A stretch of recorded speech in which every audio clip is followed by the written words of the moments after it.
In questo terzo episodio di Art Ferment parleremo con Giulia De Pero, un cognome familiare agli amanti dell'arte futurista italiana. Infatti è nipote di Fortunato De Pero e negli ultimi 20 anni è stata compagna di vita di Fabrizio Gazzari, con il quale ha collaborato nell'allestimento delle sue mostre personali e per conto della Fondazione Emilio e Anna Bianca Vedova, dove Fabrizio ricopriva il ruolo di direttore. Fabrizio Gazzari è scomparso improvvisamente il 7 luglio di quest'anno, pochi giorni dopo l'installazione delle sue magnifiche opere nella Cantina Farina. Siamo lieti di dare il benvenuto a Giulia De Pero, con cui parleremo della vita artistica di Fabrizio e delle sue opere in esposizione nella nostra cantina. Buongiorno Giulia e benvenuta ad Art Ferment. La nostra prima domanda è la seguente. Oltre ad essere stati compagni di vita, avete collaborato insieme? Può darci una breve introduzione della sua carriera artistica? Intanto comunque vi ringrazio dell'invito perché Fabrizio ci teneva molto e proprio aveva appena finito di fare quella mostra di Vedova a Venezia e avrebbe contato di venire qui a vedere. Avevamo pensato di venire a vedere la vostra esposizione, per cui vi ringrazio molto e ho piacere io di poter... Allora, Fabrizio nasce nel 1953 a Mestre e già suo padre era, scalpellino, scultore e lavorava nel mondo dei marmi, sia il padre che il nonno, per cui è cresciuto già un po' in quell'ambiente. E poi presto comincia a fare dei dipinti già a Cortina negli anni 70, poi si iscrive a Cortina da un pezzo, poi si iscrive all'Accademia nei corsi di Emilio Vedova e diventerà prima assistente con lui e poi sarà proprio assistente durante il corso dell'Accademia e poi diventerà assistente proprio nel suo studio fino alla scomparsa di Emilio.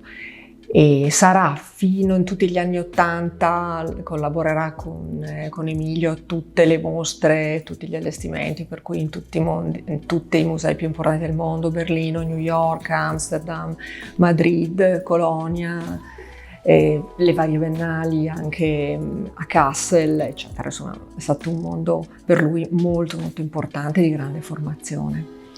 E poi negli anni più o meno, mi sembra attorno agli anni 86-87, comincia a fare delle esposizioni personali e collettive presso Martin mi ricordo un attimo che lo segno, Leyer-Pritzkov, che è un nome complicato, a Düsseldorf, e fa una serie di mostre lì e quindi comincia poi a fare parallelamente sempre il suo lavoro. Nel mentre lavora sempre per la Fondazione Vedova dopo che è morto Emilio nel 96, e lui sarà poi direttore della fondazione e farà tutti gli allestimenti delle importanti mostre.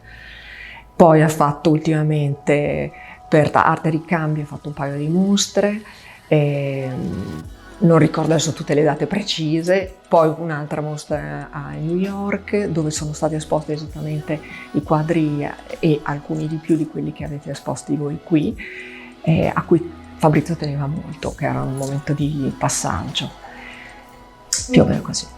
Gli amanti dell'arte sentono il bisogno di ricercare la profondità umana nelle opere.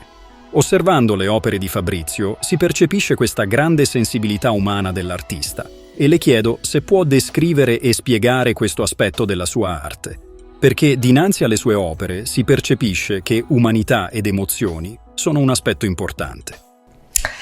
Allora, mi piace partire da una definizione che lui dava dell'arte, quando dice che un'opera d'arte è un allineamento simultaneo di mente, cuore e braccio.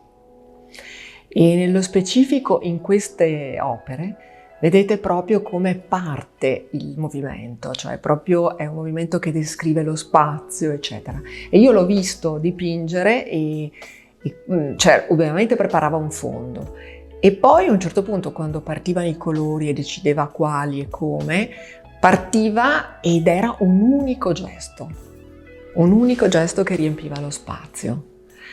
E per lui, devo dire, quando io stando vicino a lui mi sono accorta che per lui l'arte era la vita, cioè non c'era differenza, nel senso che lui sentiva ogni cosa che lo influenzava anche dal punto di vista di informazione culturale o quello che arrivava della storia del contemporaneo, lui lo filtrava e diventava una necessità esprimere quello che sentiva. Era proprio una cosa legata alla necessità. Eravamo a mangiare qualcosa e lui schizzava.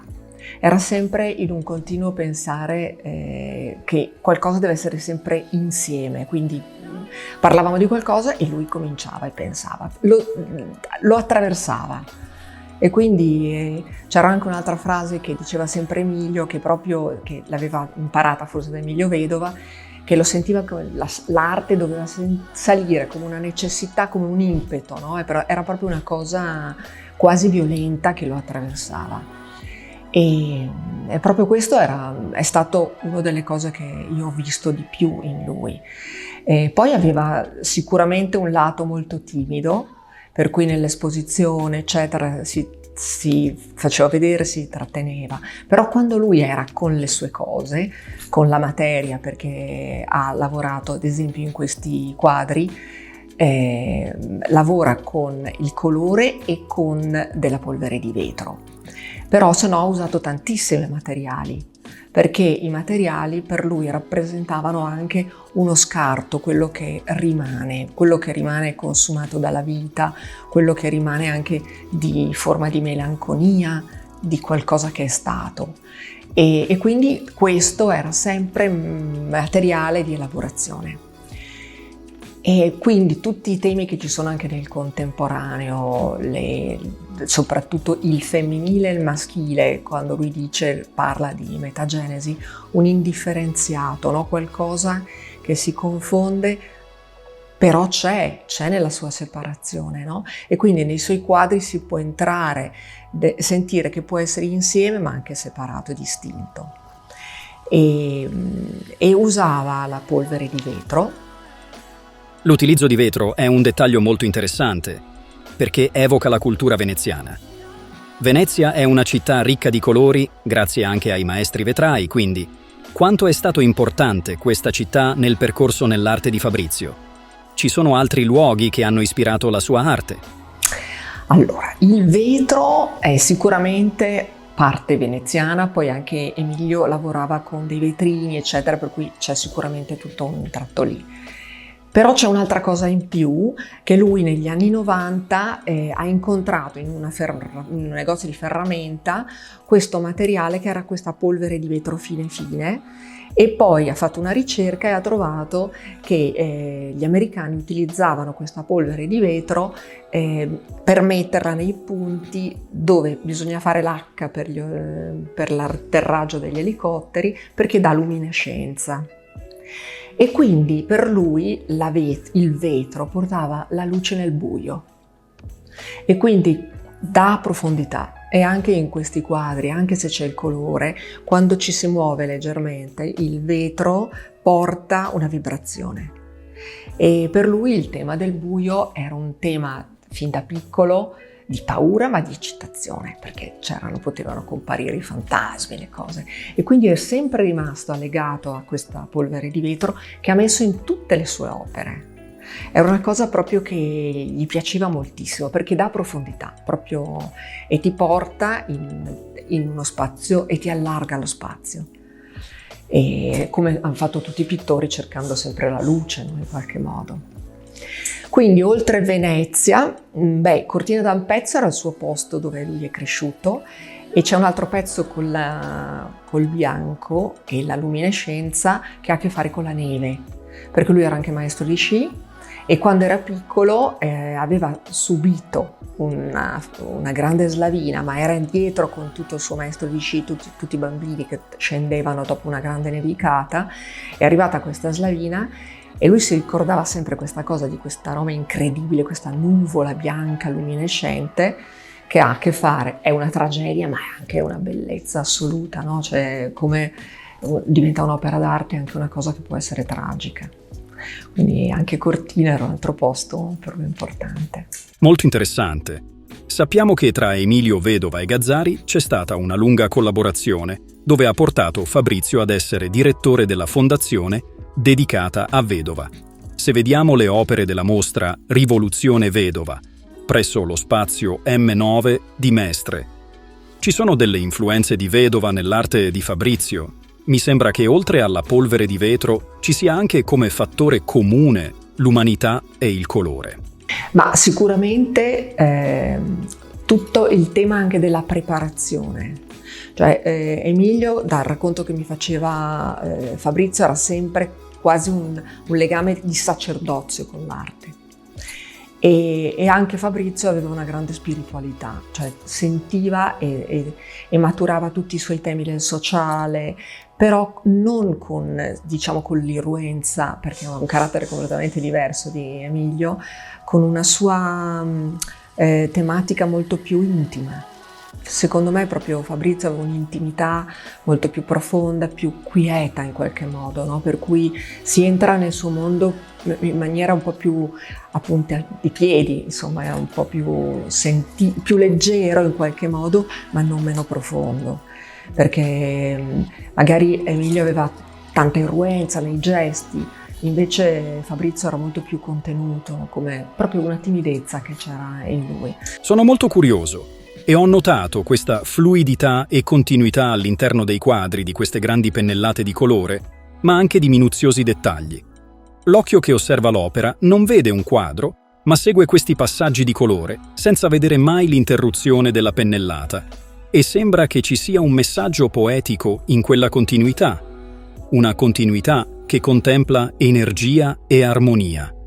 Potrebbe spiegarci il significato che cela dietro a questa scelta artistica? Anche in una cosa del tempo. C'è uno spazio-tempo che va dentro nelle sue opere, perché poi c'è stato un periodo anche del Covid, eccetera, per cui è stato a casa, c'è stato un momento di riflessione e quindi c'era come dilatare il tempo, come stare in contatto con il tempo, ma che ha uno spazio anche, no? Per cui questa cosa qui, e io ho visto infiniti disegni, progetti suoi di dettagli, di cose ripetitive piccole che entravano dentro nei dettagli.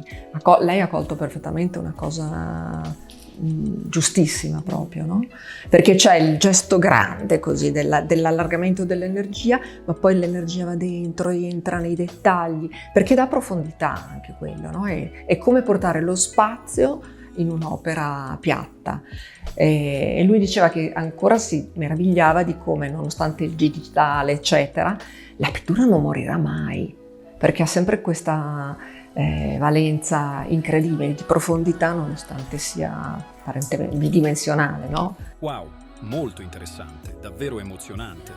Fabrizio ha sempre collaborato nel mondo artistico, dando un contributo importante. Sicuramente la collaborazione con Emilio Vedova è la più importante, ma anche insegnando ai giovani artisti, ma anche curando le loro mostre. Ha sempre desiderato essere artista? Ha sempre sentito di essere un artista, però con sempre la famosa timidezza e probabilmente anche la sua storia caratteriale. Poi appunto sotto un grande maestro è difficile anche poter uscire, no, in qualche modo. Però la cosa, io l'ho visto insegnare e ha dato, tanti suoi allievi sono famosissimi. Adesso mi ricordo, c'è un artista kosovaro che è stato premiato a Biennale e a Basilea, ha avuto degli allievi straordinari. E così poi lui ha collaborato con Alberto Garutti, con il quale sono diventati molto amici, quando dall'Accademia di Venezia si è trasferito all'Accademia di Brera, e hanno avuto un corso anche comune dove davvero lasciavano ai ragazzi, ai giovani, la possibilità di esprimersi proprio non con qualsiasi tecnica, in qualsiasi maniera, ma l'importante è che fosse una cosa davvero autentica, necessaria, sentita. E Alberto ha portato sicuramente l'ha fatto toccare un mondo legato agli affetti. E quindi questa cosa qua è poi sempre stata come anche una parte di Fabrizio sotterranea, perché una delle opere che potrà vedere e sarà a Venezia adesso al 18 è fatta tutta con della lana. E la lana per lui è un ricordo di sua mamma, che quando ha cominciato a lavorare vendeva dei gomitoli di lana, e la lana è una cosa buona che scalda, e appunto Alberto diceva sempre che un'opera d'arte è buona, deve essere buona, se no c'è questa qualità. E Fabrizio ha sempre cercato sempre questa qualità. Non a caso seguiva con me un mio teologo preferito che si chiama Pierangelo Sequeri, che scrive degli affetti, era curioso anche di tutta la mia ricerca spirituale, quindi abbiamo avuto molti contatti. Ci sono programmi futuri per rendere onore alla sua carriera artistica? Ci sono opere che non sono mai state viste dal pubblico? Sì, alcune cose sì. Adesso comunque ci sarà la prossima settimana queste 2 mostre a Venezia, presso la galleria di Marina Bastianello, una a Mestre e una a Venezia, lo stesso giorno, una la mattina e una al pomeriggio. Ed è interessante perché una porta sculture, quindi sono opere più materiche, e una appunto pitture di un altro periodo, di un altro ciclo fatto, e dove sono tutti temi assolutamente contemporanei rispetto appunto al vissuto che stiamo vivendo adesso. Quanto durerà la mostra? Sicuramente sarà un mese. E peraltro Fabrizio era molto contento di aprirla lì perché è di fronte all'M9 prima che chiuda la mostra di Emilio Vedova. Cercava di avere una continuità. Una delle opere di questa mostra, qui nella Cantina Farina, che mi hanno colpito, è la Metagenesi, dove troviamo 2 quadri esposti insieme in cui viene raffigurato un uomo e una donna. Potrebbe spiegare il significato e il pensiero che c'è dietro a queste 2 opere in particolare? Ecco, lì lui è partito pensando che quasi non c'è più il dialogo tra il maschile e il femminile, tra l'uomo e la donna. C'è proprio un vuoto. E queste opere sono infatti molto come isolate, no? Sono come proprio dentro. E quindi sono tutte circoscritte, chiuse in qualche modo. E voleva proprio far sentire che c'è un isolamento e c'è una sorta di violenza in questo vuoto che si viene a creare, questa non connessione. E quindi da lì però anche il colore, la gentilezza, la cosa che porta è come per aiutare che ci possa essere un dialogo in realtà tra l'uomo e la donna e che almeno uno possa entrare nella profondità. È sia sul femminile che maschile che tutte le diversità, tutte le forme di esclusione. Non è lui dice femminile o maschile, ma parla di tutte le esclusioni. È un tema proprio relativo alle esclusioni di ogni genere. E mai come adesso viviamo un tempo di esclusione. Grazie Giulia. Alle opere di Fabrizio dedichiamo il nostro Alessandro. È un Valpolicella classico superiore di magnifica espressività e di equilibrio che rappresenta un racconto del territorio della Valpolicella. Perché questa bottiglia? Perché Alessandro non è immediato, ma ha necessità di meditazione per riconoscere tutte le sue sfumature proprio come le opere di Fabrizio, che necessitano di un'osservazione curata. Ci è piaciuto questo abbinamento perché appena abbiamo visto le opere di Fabrizio, ci siamo sentiti in sintonia umana con la mostra poiché ci ha suscitato delle sensazioni, ma sensazioni diverse che possono essere differenti da persona a persona. Ad esempio la Metagenesi, in cui 2 quadri affiancati, uno maschio e uno femmina, ha avuto diverse considerazioni poiché l'interpretazione di ciò che si osserva è soggettiva. Quindi grazie di essere stata con noi, Giulia, per un importante momento di omaggio a Fabrizio e le sue opere.